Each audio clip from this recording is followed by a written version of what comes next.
राज्यामध्ये सर्वाधिक तापमानाची नोंद चंद्रपूरमधल्या ब्रह्मपुरी इथं करण्यात आलेली आहे। ब्रह्मपुरीतलं तापमान 42.2 अंश सेल्सिअस नोंदवलं गेलेलं आहे, तर चंद्रपूरमधलं तापमान 41.6 अंश सेल्सिअस इतकं नोंद करण्यात आलंय।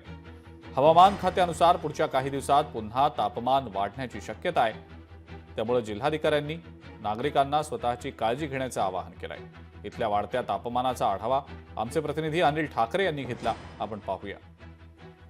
राज्यामध्ये सर्वाधिक तापमानाची नोंद हे ब्रह्मपुरी शहरात झालेली आहे। 42.2 अंश सेल्सिअस एवढ्या तापमानाची नोंद झाली आहे। त्यामुळे येथील रस्ते आहे ते निर्मनुष्य पाहायला मिळत आहे आणि गरज पडल्यास बाहेर पडायचं असेल तर थंड पाणी असेल किंवा लिंबू सरबत असेल किंवा इतर जे थंड पेय आहे याचं वारंवार सेवन करा, जेणेकरून कुठलेही आजार उद्भवणार नाही याची खबरदारी म्हणून जिल्हा प्रशासनाने देखील आवाहन देखील केले आहे। त्या आव्हानाला खूप मोठ्या प्रमाणात येथील नागरिक आहेत ते प्रतिसाद देत आहे आणि जो वाढता ब्रह्मपुर शहराचं तापमान आहे त्यासोबत खालोखाल जो चंद्रपूर शहराचं देखील तापमान आहे त्याची काळजी घेण्याची देखील आवाहन आता नागरिकांना करण्यात आले आहे। अनिल ठाकरे, लोकशाही मराठी, ब्रह्मपुरी, चंद्रपूर।